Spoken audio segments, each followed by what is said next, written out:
नमस्कार दोस्तों, एजुकेशन 24 में आपका स्वागत है। दोस्तों, इस वीडियो में मैं आपको बताऊंगा कि आप अपनी हैंडराइटिंग को कैसे सुधारेंगे। दोस्तों, हैंडराइटिंग का बहुत बड़ा रोल होता है हमारी ज़िंदगी में, क्योंकि हमारी लिखावट की वजह से ही हमें एग्ज़ाम में कम या ज़्यादा नंबर मिलते हैं। और अगर हमें एग्ज़ाम में कम या ज़्यादा नंबर मिलते हैं तो उससे हमारा मेरिट लेवल कम हो जाता है, जिससे हमें भविष्य में बहुत सारी कठिनाइयों का सामना करना पड़ता है। कम नंबर मिलने की वजह से हमें दूसरे कॉलेज या यूनिवर्सिटीज़ में भी एडमिशन नहीं मिलता है। ठीक है, आपने ध्यान दिया होगा कि बहुत सारे लोग पढ़ाई तो बहुत करते हैं, लेकिन मेरिट या नंबर कम होने की वजह से उन्हें दूसरे कॉलेज में भी एडमिशन लेने में बहुत दिक्कत होती है। तो हैंडराइटिंग का हमारे जीवन पे बहुत बड़ा इफेक्ट पड़ता है, यहाँ तक कि हमें जॉब भी नहीं मिल पाता है। इसलिए हमें अपनी लिखावट को सुधारना बहुत ज़रूरी है। अगर आप अपनी लिखावट को सुधारना चाहते हैं तो इस वीडियो में अंत तक बने रहिए। मैं विश्वास दिलाता हूँ कि इस वीडियो को देखने के बाद और इसमें बताई गई बातों को फॉलो करने के बाद आपकी हैंडराइटिंग स्किल बहुत अच्छी हो जाएगी। ठीक है, तो आइए वीडियो शुरू करते हैं। दोस्तों, लिखावट सुधारने के लिए सबसे पहले आपको अपने पोजीशन का ध्यान देना बहुत ज़रूरी है। ठीक है, सबसे पहले आपको अपने पोजीशन का ध्यान देना बहुत ज़रूरी है, क्योंकि देखिए पोजीशन का मतलब क्या होता है कि मान लीजिए कि आप क्या करते हैं, आप बचपन से लेकर आज तक या तो आप ज़मीन पे बैठ कर लिखते हुए आ रहे हैं या किसी चौकी पे या बेड पे बैठ कर लिखते हुए आ रहे हैं। और अचानक से आपको क्या होता है, 10 साल 12 साल लिखने के बाद जब हाई स्कूल इंटर का पेपर होता है, 10वीं 12वीं का पेपर होता है, बीए का एग्ज़ाम होता है, तो उसमें क्या होता है, उसमें बेंच के ऊपर लिखना होता है। तो इससे क्या होता है कि आपका पोजीशन चेंज हो जाता है। तो पोजीशन का ध्यान रखना बहुत ज़रूरी है, क्योंकि अब यहाँ पे ध्यान देने वाली बात यह है कि जब परीक्षा होती है तो परीक्षा में हमें बेंच या टेबल के ऊपर रख कर लिखना होता है। ठीक है, और मान लीजिए कि हम बचपन से प्रैक्टिस किए हैं ज़मीन के ऊपर बैठ के लिखने के लिए या चौकी के ऊपर बैठ के लिखने के लिए, और अचानक से अगर हमको बेंच के ऊपर लिखना पड़े तो हमारी जो पोजीशन है वो गलत हो जाएगी। और पोजीशन गलत होने के कारण जब आप परीक्षा में लिखते हैं तो आपकी लिखावट अच्छी नहीं होगी, क्योंकि आपने ज़मीन पर बैठकर लिखने की प्रैक्टिस कर रखी थी। इसलिए अगर आप अपनी हैंडराइटिंग सुधारना चाहते हैं तो पोजीशन का हमेशा ध्यान रखें। ठीक है, तो पहला बात याद रखिएगा, पोजीशन का हमेशा ध्यान रखें। आप हमेशा टेबल या बेंच के ऊपर बैठकर लिखें। दोस्तों, हैंडराइटिंग सुधारने का दूसरा तरीका ये है कि आप शब्दों को सीधा लिखें। देखिए, यहाँ पर मैं आपको दिखा रहा हूँ, यहाँ पे जो शब्द लिखे गए हैं, यहाँ पे जो भी शब्द लिखे गए हैं, इन शब्दों को सीधा लिखा गया है। क्यों? क्योंकि जब हम शब्दों को सीधा लिखते हैं तो इससे हमारी जो हैंडराइटिंग होती है वो बहुत आकर्षण लगती है और देखने वाले को भी बहुत अच्छी लगती है। जो एग्जामिनर कॉपी चेक करते हैं एग्ज़ाम में, तो उनको भी ये देखने में बहुत अच्छी लगती है। आपको ज़्यादा आता है कि नहीं आता है, इससे एग्जामिनर को उतना ज़्यादा इफेक्ट नहीं पड़ता है, लेकिन अगर आपकी राइटिंग अच्छी है तो इससे ज़्यादा बहुत बड़ी इफेक्ट पड़ती है। तो इसीलिए शब्दों को सीधा लिखिए और हमेशा सही और दूरी जो होता है ना, ज़्यादा दूरी पे मत लिखिए। शब्दों को हमेशा ना तो ज़्यादा दूरी होनी चाहिए, ना तो ज़्यादा पास होनी चाहिए। तो इस तरीके से आप अपनी हैंडराइटिंग को अच्छा बना पाएंगे। और एक बात और याद रखिएगा, शब्दों को टेढ़ा मेढ़ा भी मत लिखिए, क्योंकि शब्दों को टेढ़ा मेढ़ा लिखेंगे तो इससे आपकी राइटिंग अच्छी नहीं होगी।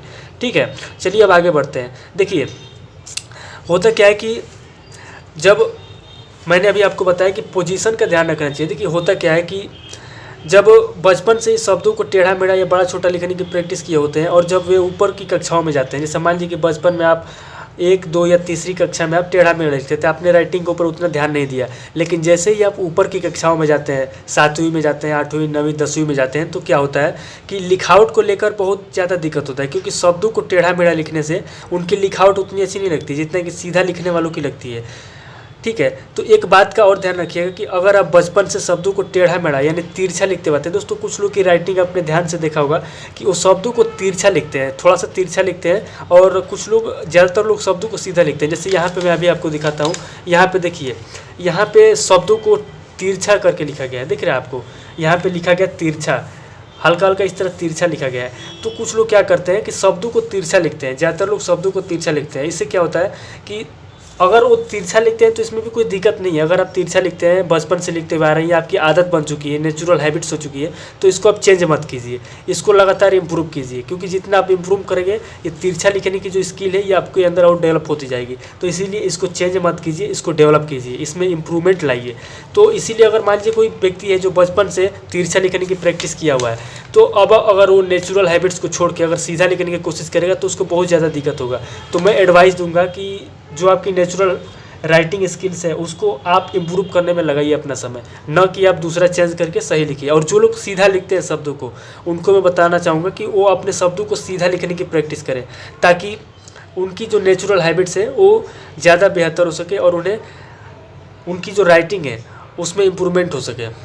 ठीक है, अब देखिए दूसरा हो गया। अब तीसरा है हमारा ऊपर सीधा खींचे। ऊपर जो ये लाइन होता है उसको सीधा खींचे। देखिए इसका मतलब क्या होता है, जैसे मान लीजिए कि यहाँ पे मैं कोई लाइन खींचूँ, जैसे यहाँ पे मैं लिखा हूँ आवश्यक, तो यहाँ पे ध्यान दीजिएगा यहाँ पे क्या कमी है। यहाँ पे आवश्यक जो लिखा गया है इसके ऊपर जो ये लाइन खींचा गया ये थोड़ा सा टेढ़ा हो गया है। फिर उसके बाद रमेश लिखा गया है, तो रमेश शब्द में भी ये ऊपर की जो लाइन है ना ये थोड़ा सा हट गया। जैसे मान लीजिए यहाँ पे मैं लिख रहा हूँ कुछ भी, जैसे मान लीजिए कि यहाँ पे मैं कुछ भी लिख रहा हूँ, तो यहाँ पे जो है यहाँ पे कुछ लोग लिखते हैं तो इस तरह शब्दों, ये जो ऊपर की लाइन है दोस्तों, ये ऊपर की लाइन है, शब्दों के ऊपर की जो लाइन है ना ये एकदम सीधी नहीं है। तो इससे क्या होती है, इसे लिखते हुए ना इसमें जो अगर आप इसको लिखेंगे तो ये अच्छा नहीं लगेगा। और जो परीक्षा में अगर इस तरीके से लिखते हैं तो परीक्षा में जो कॉपी चेक करने वाले एग्जामिनर होते हैं उनको तो ये बिल्कुल भी अच्छा नहीं लगता है। तो इस तरीके से इससे आपकी जो नंबर होती है वो कटौती हो जाती है। इसके ऊपर की जो लाइन होती है अगर मैं इस तरह तिरछा लिखूँगा या फिर जैसे मान लीजिए कि कुछ भी लिखूंगा इस तरीके से, अगर लोग इस तरीके से गलती करते हैं परीक्षा में, इस तरीके से अगर आप लिखेंगे शब्दों को इधर से उधर, शब्दों के ऊपर की जो लाइन होती है अगर ये सीधा नहीं लिखेंगे तो इससे आपकी राइटिंग स्किल बहुत बेकार हो जाएगी दोस्तों। सच में राइटिंग स्किल को अगर अच्छा करना है तो सबसे पहले और सबसे ज़्यादा महत्वपूर्ण ध्यान देने वाली बात यह है कि आपको शब्दों के ऊपर सीधी लाइन खींचना है। जैसे मान लीजिए कुछ भी आप लिख रहे हैं, जैसे मान लीजिए कि कुछ भी आप लिख रहे हैं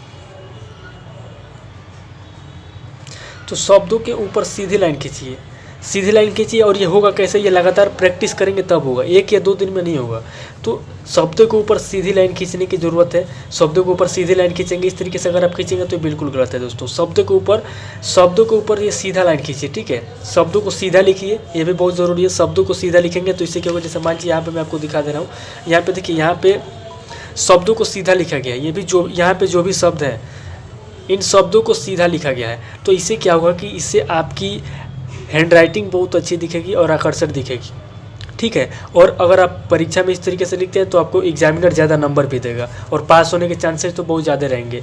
तो इसीलिए ये ज़रूरी है कि जब भी आप लिखें तो शब्दों को सीधा लिखें, हमेशा शब्दों को सीधा लिखें।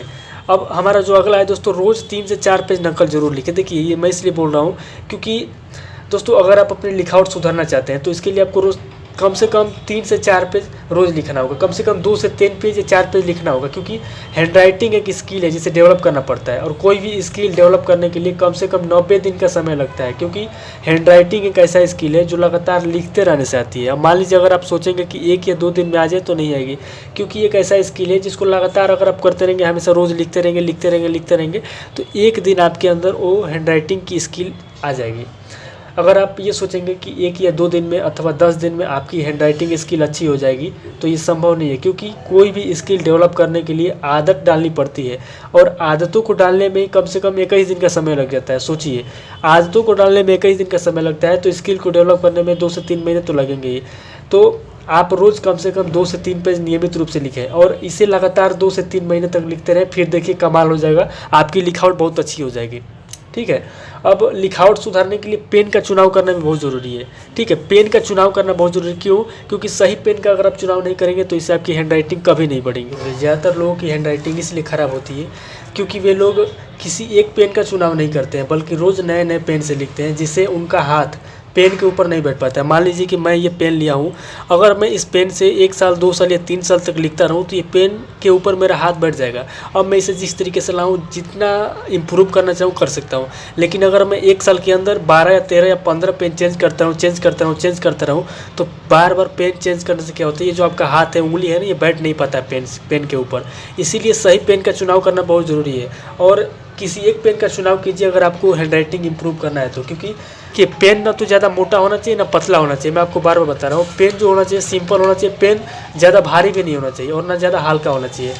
पेन जो होना चाहिए ना आपका बाल पेन होना चाहिए, क्योंकि बाल पेन से लिखने में जो आपकी हैंड राइटिंग जितनी निखरेगी ना उतना डार्क पेन या जेल पेन से लिखने में नहीं उखरेगी, नहीं इंक्रीज होगी। इसीलिए हमेशा बाल पेन का यूज कीजिए। और अगर आप अपनी राइटिंग को इम्प्रूव करना चाहते हैं तो सबसे बड़ी बात कि आप जो है इस तरीके के लाइन खींची हुई कापी का यूज कीजिए। जैसे एक कापी आती है जिसका पेज इतना ज़्यादा मतलब कि क्वालिटी ज़्यादा होता है, तो उसमें क्या होता है लिखने पे ना जो शब्द पेन का जो लिखते हैं तो उसमें शब्द पेन छलकता हुआ, पेन जो फिसलता है। तो ऐसे कापी का यूज़ मत कीजिए, ऐसे कापी का यूज़ कीजिए इस पर ये स्याही है ना थोड़ा सोख है। इससे क्या होता है कि इसे जब हम लिखते हैं तो हमारी राइटिंग इम्प्रूव होती है।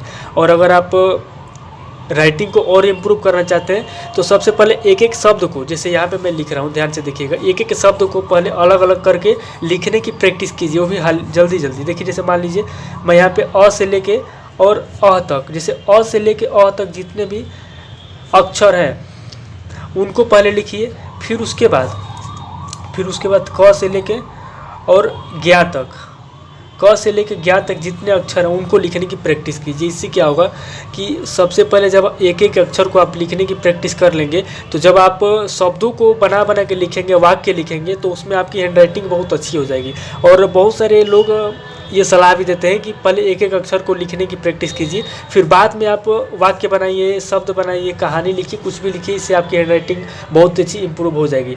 तो ये कुछ खास बातें थी लिखावट के ऊपर जो मैंने आपके साथ शेयर किया। दोस्तों अगर आप अपनी लिखावट को इम्प्रूव करना चाहते हैं तो वीडियो में बताई गई बातों को फॉलो कीजिए और अपनी हैंडराइटिंग को बेस्ट बनाइए। थैंक यू दोस्तों। अगर आप इस चैनल पर नए हैं तो चैनल को सब्सक्राइब कीजिए, लाइक कीजिए और कमेंट करना ना भूलिए। ओके।